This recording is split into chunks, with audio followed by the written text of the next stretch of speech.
Time for our news of the week, which is brought to you by Eagle Mortgage. Eagle Mortgage is the place you want to go if you want to get a mortgage. But let's say you're conventional, FHA, VA, it doesn't matter. They do all of that. And one of the best things about them is their level of customer service. They really like to sit down with people, figure out what your situation is, find the best mortgage option for you. Another one of the really good things about them is they're a mortgage broker, which means they can shop the market and they're not just beholden to one bank. I mean, if this bank is better than that bank, they go with this bank. Yeah. But we recommend them highly. They're located at 114th and Davenport. You can find them online at eaglemortgagecompany.com. Well, the big news or the big story in this week's Grow Omaha newsletter centered on the big openings that will be taking place in the not too distant future this year in downtown Omaha.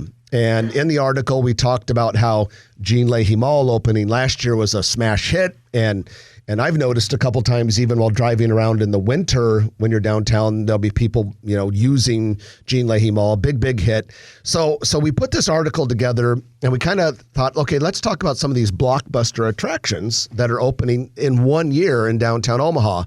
And the first one is the $101 million Kiewit Luminarium. That is opening as soon as this month. So the exhibits have to be in there. The training has to be going on. It looks beautiful on the riverfront, and it's hard to believe that it's here. I know they've been working on it for years, but for some reason it seems like it finished fast. Yeah, 82,000 square feet, couple levels. As you said, Trenton, beautiful building, 120 interactive exhibits.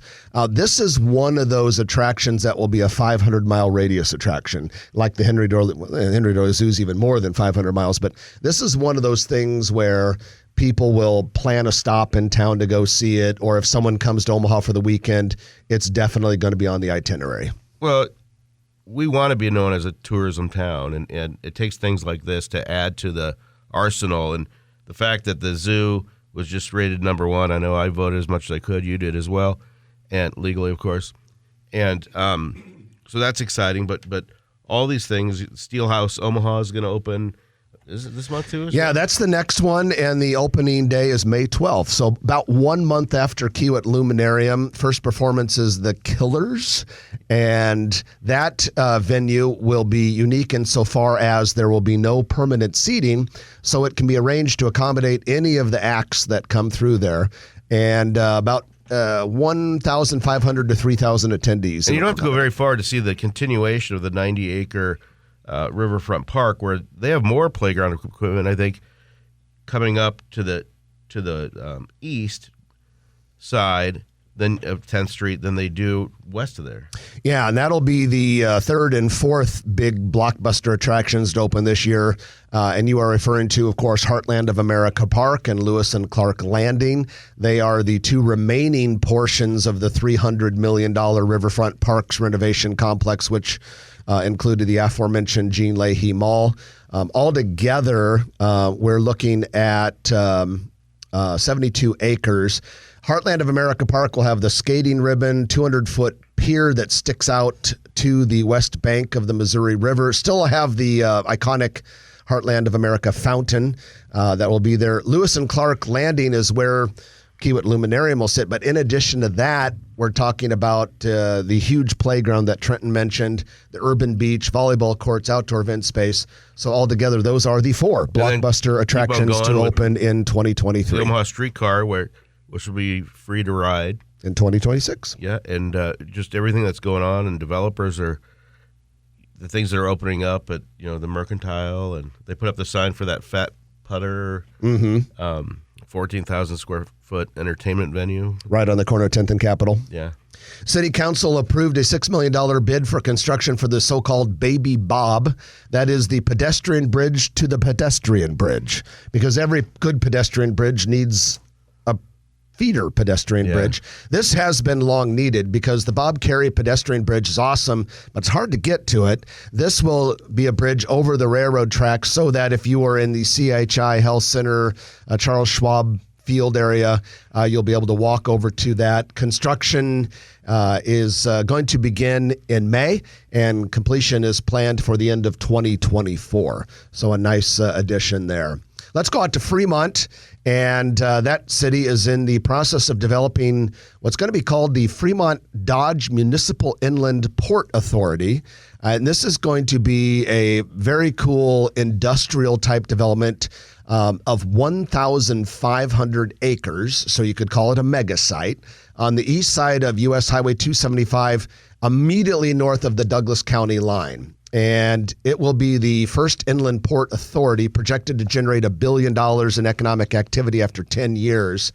And the plan is just to generate and attract new business and global trade. So it'll be rail served, truck served, and there's no great body of water, but they call it an inland port. Yeah, and I don't know yet all of the legal particulars that define an inland port versus some other very large industrial site, but I can tell you there will be another one constructed at around the same time in North Platte, Nebraska. And then Governor Heineman, former Governor Heineman, who is on the board of this port authority, was on the KFAB morning news show with Gary and Jim earlier this week. And he said that the only thing similar to it in the area is an inland port in the Kansas City metro area.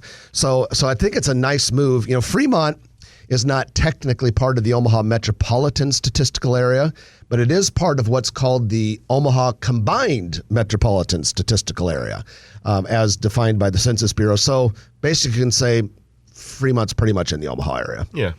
And with that, we have just one more other news item I want to mention today. It's kind of cool.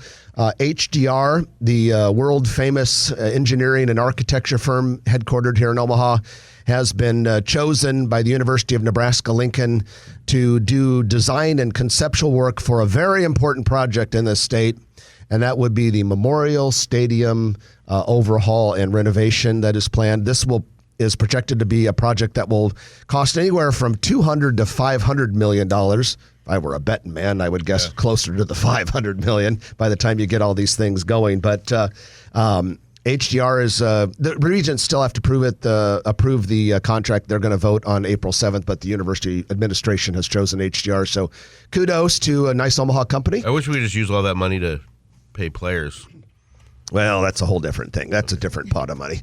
If you like this video, be sure to hit those like and subscribe buttons. And remember, Grow Omaha is not just media. This is a mission. We are trying to build up Omaha and make it an even better place. We can only do that with your help. Share this video with your friends, neighbors, and family.